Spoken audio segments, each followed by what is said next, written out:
Fala galera, então voltamos para o nosso segundo bloco, como eu havia dito a vocês. Agora a gente vai trabalhar em cima da nomenclatura que utilizam nestas provas quando trabalham coesão referencial propriamente dita, tá? Então, se liga só. A gente vai trabalhar o que a gente chama de elementos endofóricos e também o que a gente chama de elementos exofóricos. E aí eu quero mostrar um negocinho para vocês, rapidinho, Quando a gente tem um texto, a gente tem vários elementos dentro desse texto, como vocês já puderam perceber, que se relacionam o tempo todo. Então, ora um camarada aponta para frente, ora um camarada aponta para trás, e às vezes um elemento que está ali dentro do texto pode até apontar para outro fora do texto. Quando a gente tem esses elementos que apontam para outros dentro do próprio texto, a gente diz que tem uma relação endofórica, ou seja, são elementos endofóricos. Então, está dentro do texto, fez referência a elemento dentro do texto, eu chamo de elemento endofórico. Agora, quando faz uma referência a um elemento fora do texto, eu digo que a referência é exofórica, porque endo significa dentro e exo significa fora. É só pensar nas aulinhas de biologia que você teve na época da escola. Lembra do endoesqueleto e do exoesqueleto? Endoesqueleto é o esqueleto dentro do corpo, exoesqueleto é o esqueleto fora do corpo. Só que aqui a gente está trabalhando texto, então endofórico vai ser o elemento dentro do texto e exofórico vai ser o elemento fora do texto. Então vamos lá, vamos voltar aqui para o nosso material. Então, que fique bem claro. Endo significa dentro do texto. Então, o elemento endofórico é a ligação de um elemento a outro dentro do texto. E eu vou dividir em duas etapas. Por quê? Pensa comigo. Se eu sou um elemento dentro do texto e vou fazer uma ligação a um outro elemento dentro do texto, eu não vou fazer uma ligação a mim mesmo. Eu vou fazer ligação a quem já apareceu ou a alguém que ainda vai aparecer. É por isso que eu tenho duas etapas. Aí eu vou chamar de anafórico e catafórico. O elemento anafórico, ele vai fazer uma referência a um outro elemento anterior. Assim como o elemento catafórico, que aparece aí depois, vai fazer uma referência a um termo posterior. Agora, este elemento anafórico, ele sempre vai apontar para trás, para cima e para trás no texto. Se ele aponta para cima e para trás no texto, ele realmente só tem como fazer referência a um termo anterior. Agora a gente vai visualizar como é que isso funciona na prática. Se liga só. Olha o exemplo que eu usei aqui. João era casado com Maria. Ontem ele a viu aos beijos com outro homem. Hoje ambos vivem separados. Se eu estivesse trocando uma ideia contigo numa mesa de bar, talvez eu repetisse a palavra João e Maria o tempo todo e não causaria estranhamento. Eu poderia dizer, entre uma golada e outra, João era casado com Maria. Ontem João viu Maria aos beijos com outro homem. Mas rapaz, hoje João e Maria vivem separados. Ia passar batida, mas na escrita eu sempre friso, a repetição dos vocábulos demonstra pobreza de vocabulário. Então aqui eu tenho notoriamente os personagens principais, João e Maria. E eu vou evitar a repetição deles. Então vamos lá. Tem algum elemento que faça uma referência direta a João? Tem, não tem? O ele. O ele faz referência direta a João, que apareceu o quê? Detalhe, antes. Por isso que eu digo que é uma referência anafórica. Tem algum outro elemento do texto que faça uma referência direta a Maria? Tem, não tem? É o a. Então o a faz uma referência a Maria, que apareceu o quê? Antes no texto. Portanto, é referência anafórica. Tem algum outro elemento que faça referência a pelo menos um deles? Tem, não tem? É a palavra ambos, que no caso faz referência aos dois que apareceram anteriormente, portanto, referência anafórica. Como isso cai na prova? Então vamos lá. Tem duas pegadas. Primeira pegada, o camarada apenas vai destacar um termo e vai pedir o seu referente dentro do texto. Por exemplo, destaca o A e pergunta quem é o referente do termo destacado. Se você procurar com calma e atenção, você vai achar rapidamente a palavra Maria. Como ainda nessa pegada, o avaliador pode tentar te derrubar. Ele pode tentar te derrubar distanciando os referentes. Exemplo. Aqui está muito fácil porque está logo na linha abaixo, mas num texto de prova, o camarada pode botar um termo na linha 3 e um outro termo na linha 10. Poxa, distanciou um pouquinho, mas se a resposta está ali dentro do texto, basta ter calma e atenção que você vai achar. Ainda nessa pegada, como ele pode tentar também te derrubar? Ele pode tentar dificultar traçando uma questão mais trabalhosa, mas ainda assim uma questão fácil. Ele poderia fazer assim, ó, dentre as opções abaixo, assinale aquela em que o termo destacado não encontra correspondente adequado entre parênteses. E aí, nesta hora, o que ele vai fazer? Ele vai criar provavelmente umas 5 questões. Ou seja, ele vai fazer com que você volte ao texto 5 vezes. Porque numa única questão, em que ele te dá 5 opções, ele faz você voltar 5 vezes ao texto. E aí, ele poderia fazer assim, ó. Ontem, ele a viu aos beijos com outro homem. Seria uma alternativa A, por exemplo. Aí ele vem, destaca a letra A e coloca entre parênteses Joana. E aí, o referente do termo destacado está adequadamente apresentado entre parênteses? Não, só estaria se ele escrevesse entre parênteses a palavra o quê? Maria. Ok? Beleza? Então, fugindo dessa pegada, a gente vai agora para uma segunda pegada que só quem fez cursinho, seja presencial ou online, é capaz de acertar. Porque provavelmente você não aprendeu isso na época da escola. É o camarada utilizar a nomenclatura. Ele vai destacar o A, por exemplo, e vai perguntar qual é o tipo de coesão trabalhada ali. Se é uma coesão anafórica, catafórica, isofórica, sequencial e por aí vai. Você que já sabe o processo, vai perceber que é um termo que está fazendo uma referência a um outro elemento dentro do texto e que, detalhe, que apareceu anteriormente. Portanto, só pode ser uma coesão referencial anafórica, porque fez referência a um termo anterior. Ok? Beleza?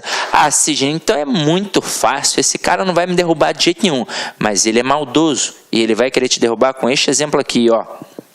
Olha o segundo exemplo. É um exemplo em que eu uso os demonstrativos.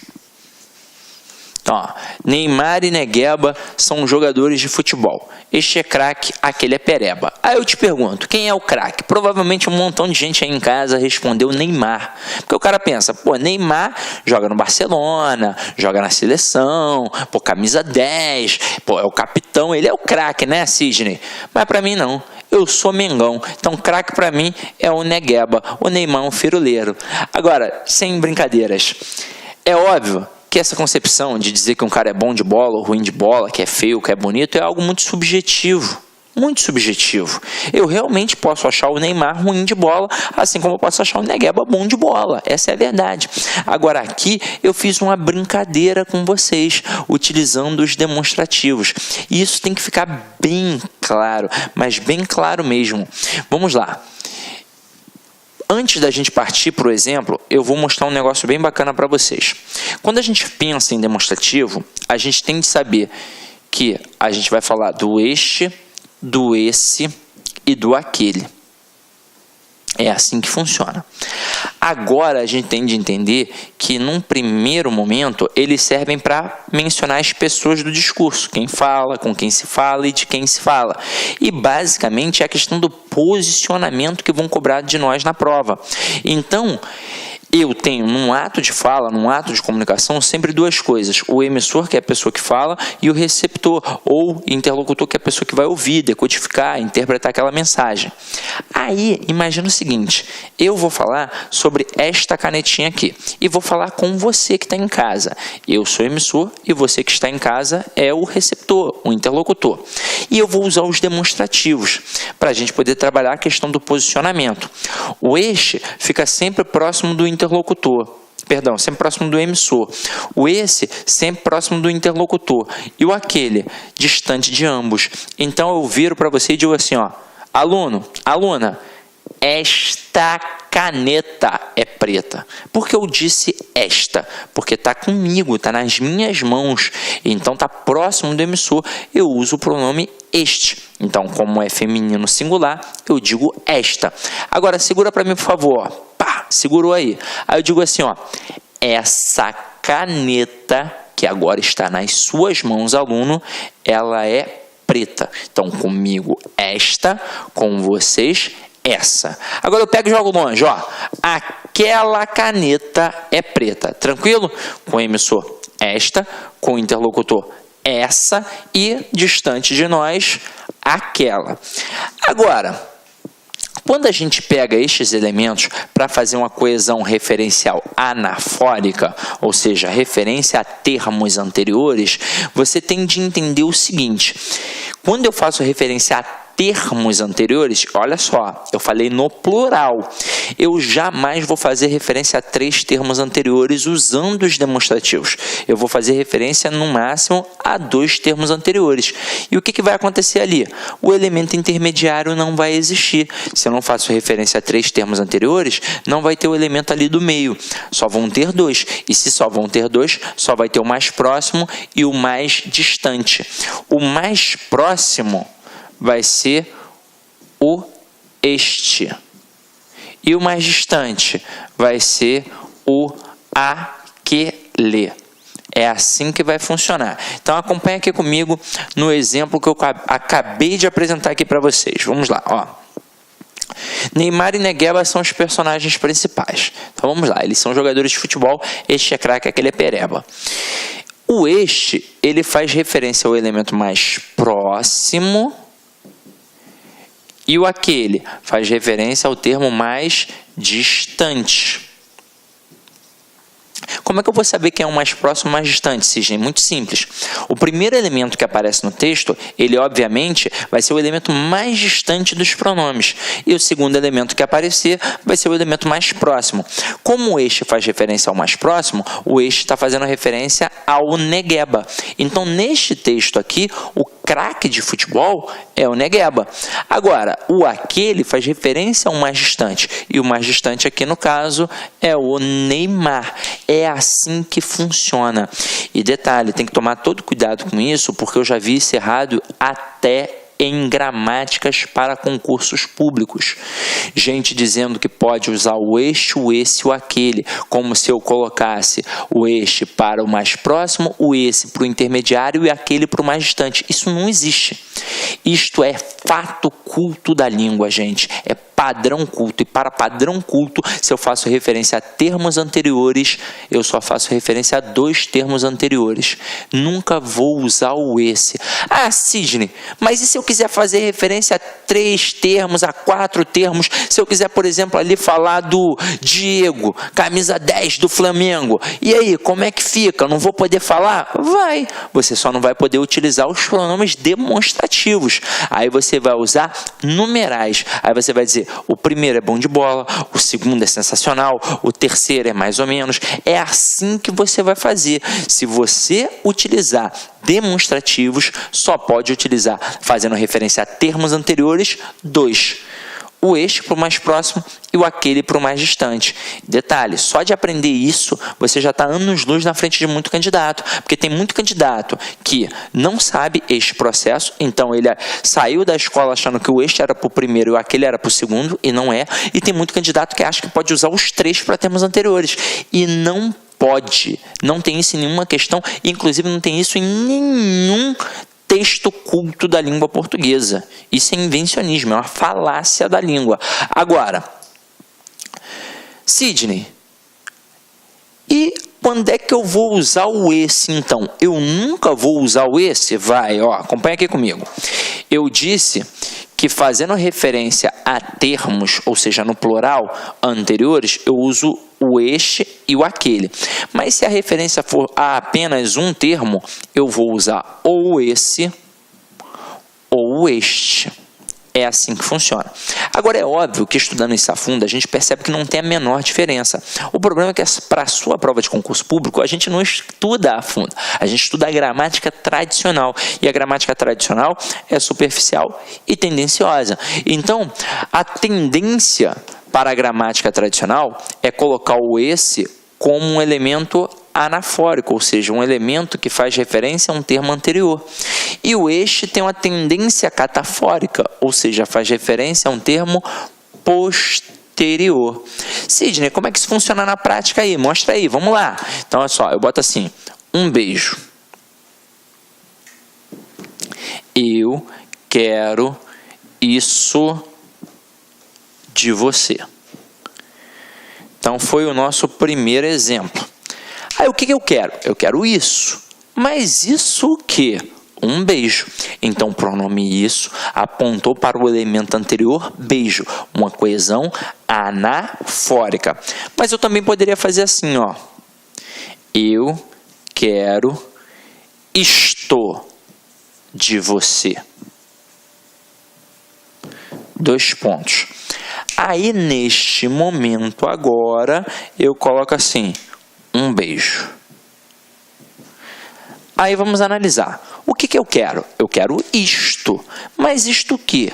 Um beijo. Aí você vai reparar que a referência foi a mesma. Fez referência ao termo beijo. Só que o posicionamento foi diferente. O isso aponta para o termo anterior, ou seja, a referência anafórica. E o isto aponta para o termo posterior, portanto, referência catafórica. Até aí, tudo bem? Então, agora a gente já sabe mais ou menos como é que funciona. Então, é por isso que provavelmente você tomou uma canetada do seu professor na escola. Esse professor mais tradicional, na hora que você, por exemplo, passa do segundo parágrafo para o terceiro parágrafo na redação, ou seja, do primeiro de desenvolvimento para o segundo de desenvolvimento, e tem uma relação de soma, aí você vai lá e coloca além disto, o além para indicar que tem soma. Olá, meus amigos, minhas amigas, sou o professor Luiz Antônio de Carvalho e com muito prazer, muita satisfação, estou aqui para fazer um convite muito especial para você que vai se preparar para o concurso do Detran Pará 2018.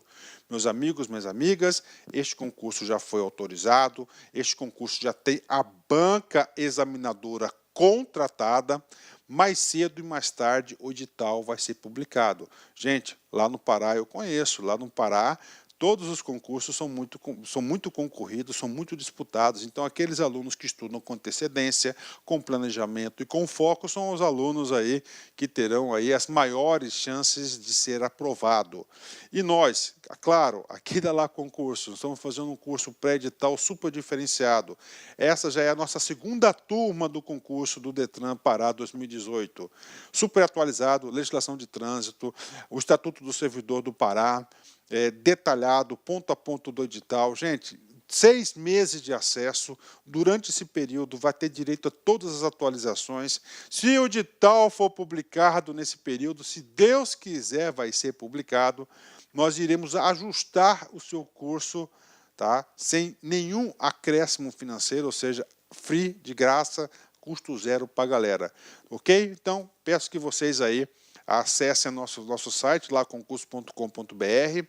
Essa turma 2, ela está em promoção, ela é 10 parcelas de R$ 25,00 apenas, 6 meses de acesso, pode assistir quantas vezes quiser e na hora que desejar.